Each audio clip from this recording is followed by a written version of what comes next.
Hello everyone and welcome to Long's Toys. Today we are taking a look at another Transformers Generation Selects. This time it is for PowerDasher Cromar. So finally have the last of the 3 PowerDashers. Very excited for that. Packaging pretty standard. It's this kind of brown cardboard with the Autobot symbol and this spray paint look, which is kind of cool. But nothing too exciting there. So I'm going to go ahead and cut this open. And we shall take a look inside. So there he is, Cromar, using the 6-gun mold. All 3 of the PowerDashers were repaint / remolds of weaponizers, so he is the last and 3rd of the bunch. Instructions over here. But yeah, he looks pretty cool. So let's go ahead, we'll get him out of the packaging here, and we'll take a closer look. So here is Cromar out of the packaging. I think he looks pretty good. I love the head sculpt. That's always been my favorite part of all of these PowerDashers. The kind of 80s Japanese robot head sculpts that we have going on for these just work really well. Autobot symbol there on the chest is really nice. I like that the torso is all black. You have some nice red here for kind of the knees downward. And then you have this light gray color for all of the arms and then the kind of the hips / thighs, but it looks good. I like it. It's almost a little too much gray in this mode, but it's not too bad. Articulation wise, you have the head can swivel from side to side. You have a swivel here in the shoulder as well as kind of an up and down hinge. You have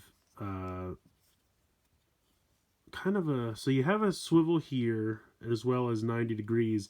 But because there is like a peg here, it kind of fits into this area underneath. So if you want to put the hands down, you can. And then it kind of becomes one solid piece again. You have a waist swivel. Hips can go front to back, out to the side. You have a thigh swivel, but really it's just because they disconnect. And then you have knees. And then you have an ankle swivel. You have these pieces, which you really should probably have pushed down in robot mode. They came like that with the mount. But yeah, overall, I think he looks pretty good. I like him quite a bit. Pretty nice articulation there. Because he is a weaponizer, you know, you can take all the pieces apart. Like you can take these off, you can take the arms off, the torso comes apart. You can take these little guns off. I'm not going to bother taking them completely apart and, you know, connecting them to somebody else. You guys have seen how that works with 6-gun. But just know that he can do it as well. But I will go ahead and show you the transformation into vehicle mode. So the first thing you can do, go ahead and just take the arms completely off. You can take these little guns off like this. Then you can turn the head around 180 degrees. And then this little piece right here will flip up 180 degrees and cover the face. And then this piece here will flip up, and that kind of forms, kind of the fuselage of this jet. You can flip these up, and then this piece will actually come completely off like that. These will come down like this, and then flip all the way up like that. Straighten these out. Bring this up here. Bend these, flip those down, and then this comes back in, and hold on, I'm missing a step because there should be a connection. I'm sorry, this has to get this has to get spun.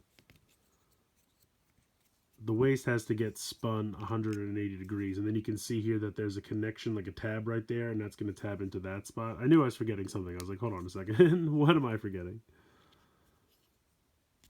This might be on the wrong one, actually.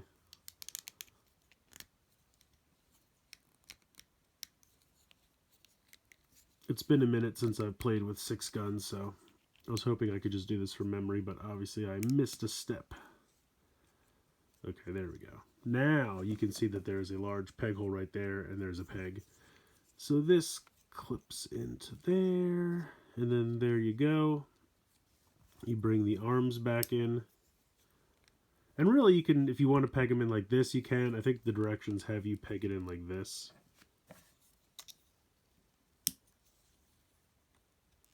But if you want to swivel them around, I kind of like this look a little bit better, but I think they're supposed to be like this. And then as far as these go, I think you're supposed to peg these into the front here like this. I think that's correct. So that is the vehicle mode. So here is a better look at the vehicle mode. It's, I don't know, it's not the best vehicle mode, but it's not bad.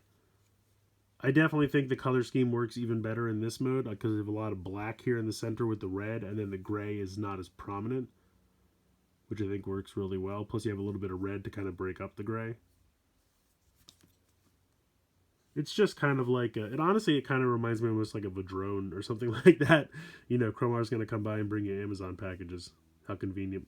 But seriously, it's a decent little, like, I guess, hovercraft or Cybertronian jet mode or something like that. I'm not quite sure exactly what this is supposed to be, but it kind of works. I think it looks kind of neat. Had to do a quick group shot of all three PowerDashers. I think Hasbro did a pretty good job with these, especially for taking 3 molds they already had and just kind of repainting them with new head sculpts. I actually think they came through. They did a pretty good job, and I'm really glad I was able to get all 3. These 2 were pretty easily obtained from Hasbro Pulse, although I think he's now sold out. This guy was locked in that 3-pack with Mirage and Impactor, but I'm glad ultimately that I got all 3 because they look really good together. And like I said, for being molds that already existed, I think they made them work pretty well. So I like Cromar quite a bit, actually. When they first announced the PowerDashers, I have to be honest, I wasn't sure how invested I was in them. They definitely weren't figures I had as a kid. I think they were mail-aways, so I definitely didn't have them. When Transformers first came out, I was way too young to be knowing how the mail worked. But in any case, when I saw the 3 of them with pictures and everything online, I knew I had to have Zetar because he just looks fantastic. Then as I got to see the other 2, again, they didn't wow me at first, but now having them both in hand, they've really grown on me, and I'm glad I have all 3. And I think it's a really nice homage to some obscure characters from back in the 80s that really didn't have a presence other than the toy line. I don't think they were in the comics and the Marvel comics at all. I know they weren't on the original cartoon show. So it's kind of fun, especially to have them take molds that already existed and rework them into these 3 characters.